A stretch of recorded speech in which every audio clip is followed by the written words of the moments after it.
जय श्री राम मित्रों, सत्या फौजी ब्लॉग में आपका स्वागत है।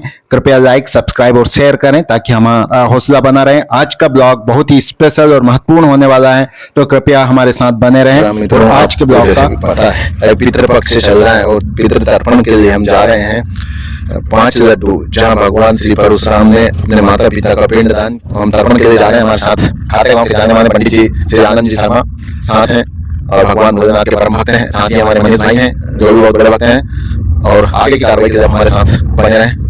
तो फिर उसी रोड के ऊपर जा रहे हैं जहाँ अभी भी बारिश में धूल बच रही है। जब बारिश कम हो जाएगी तब यहाँ पर क्या स्थितियाँ होगी पता नहीं। दुर्भाग्य है काना रामनगर दलवा उड़ाड़िया का कि सतत पिछले 4 वर्षों से रात का धुआं धूल उनको जाने के लिए मजबूर है। तो मित्रों, अब हमने मुख्य मार्ग छोड़कर प्रधानमंत्री रोड की तरफ चल दिए हैं, जो कि दुलवा जामनेर रोड के नाम से जाना जाता है। फसलें किसानों की आ चुकी है लेकिन पानी बंद नहीं। हमें यहाँ पे कुसा दिखी, उसको लेने के लिए हम जा रहे हैं और कुसा लेके आए। आप पंडित जी से जानेंगे आगे की कार्रवाई।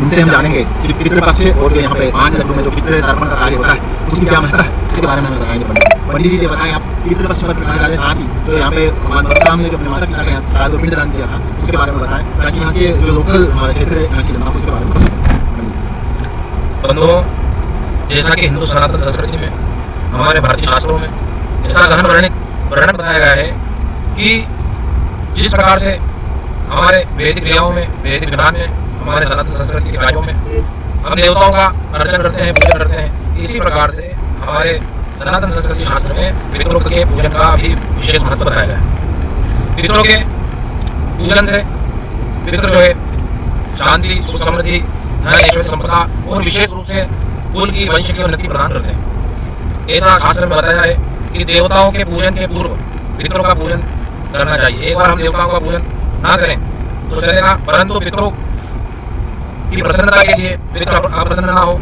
इसके लिए जो भी हमारे शुभ कार्य हैं, जैसे शादी है, विवाह है, मंगल, वास्तु प्रवेश है और अन्य शुभ कार्य है, उसमें सबसे पहले हम हमारे पूर्वजों को, पितरों को तृप्त करने के लिए उनकी उपासना आराधना करते हैं। प्रति वर्षानुसार जिस प्रकार से भाद्रपद की पूर्णिमा तिथि से लेकर के और जो अश्विन मास की जो अमावस्या आती है तब तक 16 दिन के 16 श्राद्ध होते हैं।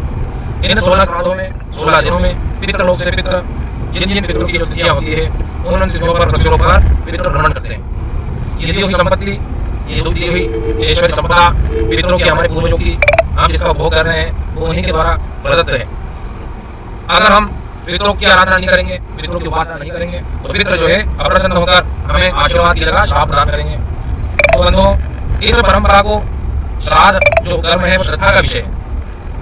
पितरों के श्राद्ध की पद्धति श्रद्धा के रूप में और विधान के रूप में अगर किसी भी मनुष्य के द्वारा की जाए तो पितर जो है प्रसन्न होते हैं। अभी वर्तमान में हमारे सत्यनारायण भैया और मनीष भैया के साथ जो है जिस जगह हम जा रहे हैं वो भारत के पुण्य सलीला माँ नर्मदा के तट पर, जहाँ पर प्राचीन शास्त्रों में वर्णन बताया है, ग्रंथों में बताया है कि परशुराम जी ने अपने माता पिता के प्रसन्नता के लिए, उनके मोक्ष की प्राप्ति के लिए श्रद्धा स्वरूप नर्मदा के तट पर, जिसे जहाँ पर जिस स्थान में हम जा रहे हैं उस स्थान को 5 लड्डू के नाम से जाना जाता है, वहाँ पर परशुराम जी ने अपने माता पिता की मोक्ष प्राप्ति के लिए जो तर्पण कार्य किया था, जो श्राद्ध कर्म किया था, पिंड कर्म किया था, सपिंडन कर्म किया था, उस कर्म का वो करने के लिए हम भी जो है आज पितर के प्रसन्नता के लिए त्रिपिंडी श्राद्ध करने, श्राद्ध कर्म करने जो है आज तुरनाल घाट मानवला की तरफ ले जा रहे हैं। तो देख रहे हैं रोड के दोनों साइड पूरा मक्का का रकबा है और यहाँ पे अधिकतर मक्का की खेती की जाती है। तो जिन भी किसान साथियों को ऐसा लगता है कि हम साहब नहीं बोल रहे हैं, पर मक्का की तरफ जरूर है। साथियों, हम पहुंच गए हैं तुरनाल गांव। फर्स्ट में वहां पे मंदिर है दाहिने हाथ पर, उसके बाद जैसे ही आप आगे बढ़ेंगे परशुराम भगवान का मंदिर और सामने माँ नर्मदा का दिव्य रूप आपको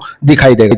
सर्वप्रथम माँ नर्मदा का जल लेकर आए, उसके बाद जो पूजन सामग्रियां लेके आए थे उनको निकाल के रखा और चटाई बिछाई, आसपास साफ सुथरा जो जगह थी उसको साफ की और उसके बाद अगली कार्रवाई के लिए हम लग गए। मित्रों, यहाँ पर हम ही नहीं, बहुत दूर दूर से लोग आए हुए थे, दूसरे प्रदेशों से भी आकर वो अपने पितरों का तर्पण और उनकी मोक्ष के लिए यहाँ पे आके पूजा अर्चना और प्रार्थना करने के लिए माँ नर्मदा के तट पर आए हुए थे। कुछ लोगों ने तो यहाँ पे भोजन की व्यवस्था भी की थी, दाल बाटी और सबका। यहाँ पे आश्रम बहुत ही सुंदर है, आपको जरूर, जो भी आसपास के हैं कृपया जरूर आएं। बहुत ही शानदार और बहुत रमणीक जगह है, आपको शांति की महसूस होता है। पंडित जी पूजन की आगे जो विधियां थी उनकी शुरुआत कर चुके थे और साथ साथ मंत्रों का उच्चारण कर रहे थे।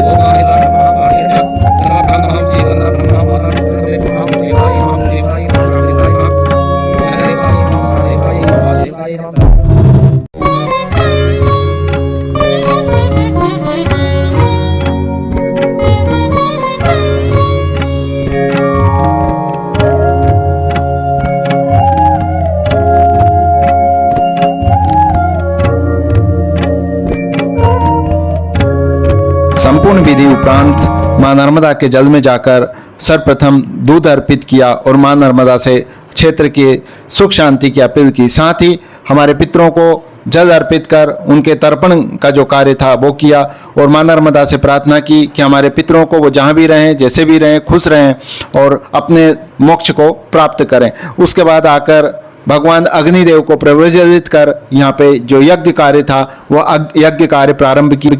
हवन यज्ञ संपूर्ण होने के उपरांत पंडित जी से आशीर्वाद लिया। उसके बाद वहाँ पे बैठी कन्याओं को उनके चरण स्पर्श किए, दान दक्षिणाएं की। उसके बाद भगवान शंकर के मंदिर में जाकर वहाँ पे भगवान भोलेनाथ की पूजा अर्चना और अभिषेक किया और भगवान भोलेनाथ से प्रार्थना की कि हमें स्वस्थ और खुश रखें।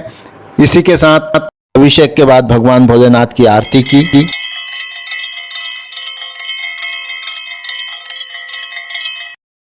आरती के बाद भगवान भोलेनाथ को प्रणाम कर वहाँ पे गौशाला में एक बहुत ही नंदी महाराज बहुत ही शानदार थे, उनको कुछ जो अनाज था वो उनको दिया, गौ माता को दिया। उसके बाद हम वहाँ से प्रस्थान कर दिए। आप सभी दोस्तों से विनम्र निवेदन है, लाइक सब्सक्राइब जरूर करें ताकि हमारा उत्साह बना रहे।